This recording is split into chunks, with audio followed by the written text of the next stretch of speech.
Hi, good afternoon. So glad you could join me. This is Mara Grzanek. I'm Family Engagement Coordinator at Stevenson High School, and it's time for another 15-minute short. My opportunity, our opportunity to consider the life of our teens and how we as the adults in their lives outside of the academic community can help them build the skills that they will use at Stevenson, and then certainly they can use moving beyond Stevenson and into their post-secondary life, whatever that is, whether it's college or trade school or an apprenticeship or out into the work world. These are all strategies and skills, social emotional learning skills, that our students definitely need to gain and practice so that they have those habits of mind built when they're adults. Today, we're going to talk about navigating stress. So what is stress? Oh my goodness gracious, we hear it all the time. Oh my God, I'm so stressed, blah. Well, stress is an emotional response to and a physical response to events that are happening around you. It's the body's reaction to a challenge. Sometimes your heart races, sometimes your breathing gets faster, blood pressure, it impacts your metabolism. So what happens, so we all know, right? If we're in a situation, I had one just the other day where I literally waited. Boy, I could talk about this for 15 minutes to see a doctor for almost 2 hours. Everybody would say get up and leave, but when you go see a doctor, you don't go for nothing. So I went and I was waiting, and you know what? By the time I saw that doctor, I could hardly get a word out because I was so stressed. It wasn't something that I was going to carry with me for a long time. It was something that was short-lived, and but it impacted how I felt, how I interacted with the world, certainly with the doctor. And that's what happens when you're under stress. In our teens, because our teens feel things so intensely, right? Their prefrontal cortex, right? Your brain develops from the back to the front. Prefrontal cortex is in the front. This is the last thing at 25. This is what's developing. I don't know. I have some kids that are right around that age. Not quite sure what's happening here, but no, they're great. But so that prefrontal cortex is developing. So that's stress. It's not developed well, right? Still biologically developing. Feels like it kicks in right away. That's what you see, is that immediate reaction to things. Oh, I'm so stressed. Oh my God, I can't handle this. I'm going to start crying. I have extreme emotions. I'm going to shut down. Slamming my door. That's to stress. Any kind of change in homeostasis, like what we expect, stress. Not something that's happening all the time, but stress. Sometimes there's good stress. Yes, sometimes there's good stress. I have to get this done. Maybe you have felt it. I have a deadline. Something's happening. I got to get this done before it. You kind of kick into gear. You don't procrastinate. You really focus. You turn off whatever music's on. You say to your coworkers or your family or whoever's around you, hey, look, I got to get this done. Can you give me a little bit of time? Give me a half an hour of high concentration. You get it done because it's a motivator. And so sometimes our teens have that great motivational stress. That's not something that we can really give them. That's, hey, do you remember, you got it done. What can I do for you to get you as productive as possible? Maybe make a plan. And when you feel like you're in control, that stress can be a good stress.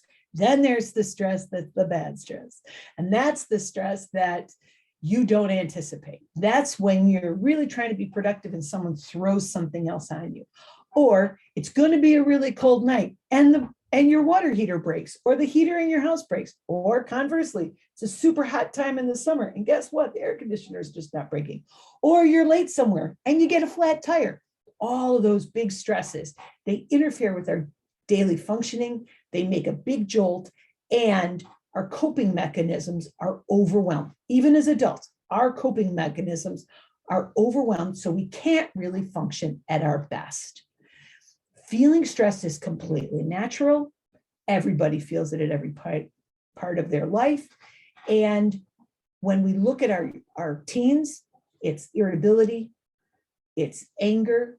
They don't always know how to describe what they're feeling. Oh my God, and you cannot sit down and say, what are you feeling? How are you feeling? That's not happening. But the best thing is to help them sort of take a minute, breathe. Just let's take a minute and breathe a little bit. Take some deep breaths, so that what they're doing when they're taking deep breaths is they're slowing that heart rate down. They're getting some fresh oxygen in, right? Not in a dismissive way. Hey, let's take a minute. Let's deal with this. But first, just slow your heart rate down a little bit. Take some deep breaths, not calm down. What's your problem? Because that, if you're in a really bad way, if you're late to an appointment and you got a flat tire, you don't want someone to say, hey, wait, hey, just calm down. You're like, what? So deep breaths. When you see extreme changes in behavior, if you see your teen is like really not sleeping, there's a lot of that walking around in the middle of the night. Maybe they're not doing their responsibilities, or their eating changes. That's when you can start to say, hey, I noticed something's going on. Do you want to talk about that? Because you can deal with the stress. Stress is like that it's got a start time and a stop time, right? That's stress. So what can you do when your teen is stressed? The most important thing is to communicate, but non-judgmentally. Remember, we are moving from being the managers of our children's lives until they're about 14 to the mentors in their lives for the next decade. So the next 10 years, you're helping them build these habits of mind and these strategies to help them, so then when they're 25 and on, they have the strategies, right? They know how to deal with things. So that's why it's important for us to just calm down and look at it as though, like, how am I helping you build the skill, build the habit of mind that you need? So first thing is communicate, listen. First thing you can do as a parent. I'm going back to that dad. Remember, we talked about that dad who told me the hardest thing to do is you might be on, is to listen.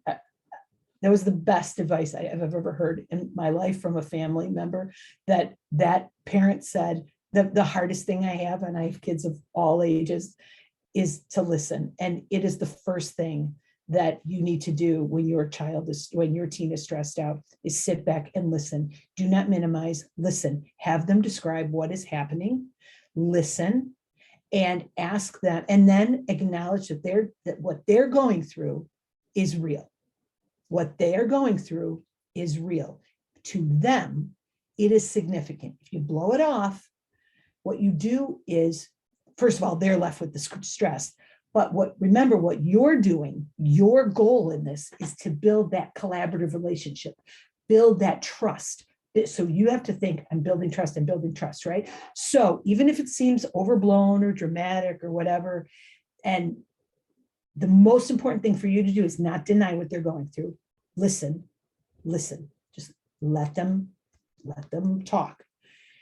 Let them name how they're feeling. And it may be, I'm angry. I don't know how I'm feeling. I don't know what. Okay, seems like you're really having a hard time right now.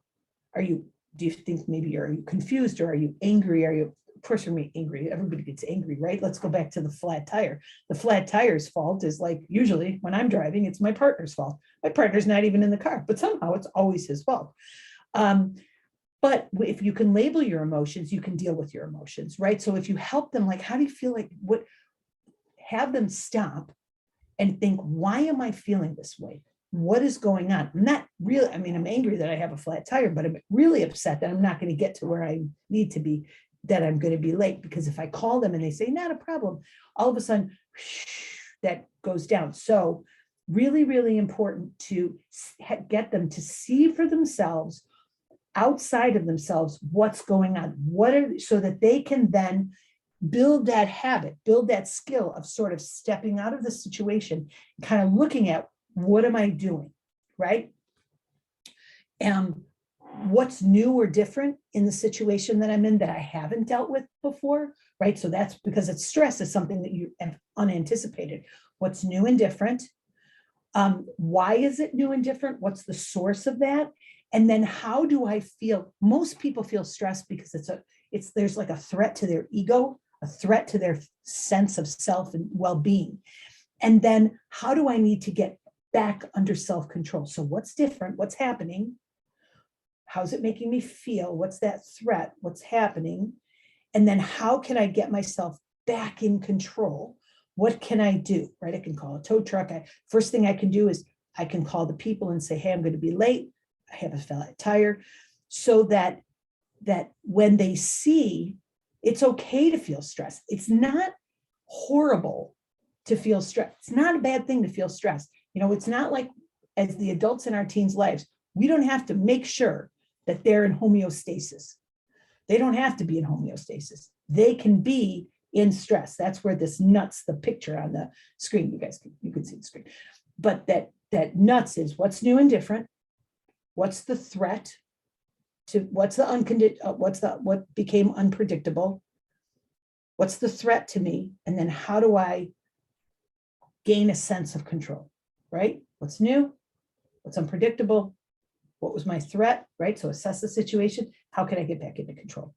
Because when we accept the fact that there's going to be scary situations or situations where we're stressed or not in control, we feel like we can deal with that better. So when you feel stressed, really good idea for you to sort of articulate, hey, this is a stressful situation, right? I don't know, maybe you find out that, something you thought was happening in your family was not happening. I personally had the experience of I thought all the homework was being done and the homework was not being done. And it was a pretty stressful situation for both me and my student a number of years ago. So what we want to share with our students, really important, is that stress, we're not talking about anxiety. Anxiety is a completely different thing. Anxiety is prolonged. That you can't say this is the reason and this is how I get out of it. Anxiety is a completely different thing. That's something that you would want to work with a counselor on. But stress, that sort of immediate thing, it's not always negative. Remember, we talked about there can be positive stress. I got to get this done. I got to write this paper. It's due tomorrow or whatever it is. So it's not always negative. It can be a motivator. And stress comes all the time to everyone. Everyone's going to feel stressed. Even if you feel your life is to make your child's life just happy and lovely and like they're living on a lovely cloud, that would be a lovely thing. It's not going to happen because you can't be in control of everything. So the best thing for you to do is help them manage that stress. Help them because they are building the habits of mind with you right now as you're going from the manager of their life to the mentor in their life. They're building those habits with you helping them build those skills. So help them take a deep breath, calm them down, and then talk about the situation. What's new? What happened? Why is that different? How does that make you feel out of control? And what can you do to bring yourself back into control? Right? What happened? Why is it different? How does it make you feel out of control? What can you do to get back into control? Best thing you can do first, take some deep breaths. Use those. Hold it, breathe in, hold it, breathe out. Really, and do it with your child because your teen, because I promise you, you love that human being. And when they're stressed, we are emotional people. We are emotional animals. When they're stressed, you're stressed. So breathe with me for a minute. We're going to work on this. Breathe with me. Do it. Breathe in, hold it for, breathe in for 4, hold it for 4, breathe out for 4. Breathe in for 4, hold it for 4, breathe out for 4. Do it with them so that they practice breathing, slowing everything down, and then talk about what happened non-judgmentally. Not that's stupid or that's silly or that's insignificant. Do you want to know what I had to deal with? No, it's their life. It is really, really, really real for them. What you're doing is your work is to help them stop, assess the situation, gain control of themselves, think about what they need to do next. And that's where you can have that one-on-one conversation, so that what happens is they can manage that stress, which leads to sort of that positive mindset, right? I know how to deal with stress. I can do this. I can do this. And in doing this, I'm better able to communicate with my person, right? My adult in my life. And then I will be able to better communicate with the people moving forward, right? Have you ever been in a meeting and someone says, excuse me, I just need to take a minute. And they get up and leave, or they just, deeply take a deep breath. Hang on, I just need to take a minute. Those are coping strategies. Those are coping mechanisms that those people have. And they're not irrational, right? They're not out of the ballpark. I can't get through one of these things talking about stress without giving a gigantic plug to the person that all of you have in your lives as your partner in your journey through Stevenson. Is your counselor. They're there for your support. On your student services team is a counselor, a social worker, a psychologist, and a dean. All those people are there to support you and support your child's journey through Stevenson High School in a healthy, productive, good way. So if you have problems and you see this child, like you think they're stressed, but maybe they're not able to get over that stress, hey, reach out to the counselor. That's what they're there for. That's what they want to do. I don't see that there's any questions in the chat, so I'm going to thank you so much for joining me today. Again, it's Thursday. We don't get together for our 15-minute shorts on Fridays, but it is a big weekend for those of you who celebrate the Halloween. Have a great Halloween. I hope you have a great day. I hope you have a fun time. Remember, it is, you are never too old to trick or treat. Some people say that's a norm in your family. If you do it, if you don't do it, whatever. But it's kind of a fun weekend, and I hope that everybody has a wonderful weekend. Monday, so we have talked a little bit about the fact that we have almost gone through 12 full weeks of school. I think we actually have at this point. So we have 18 weeks in a semester. So we're in the last third of our semester.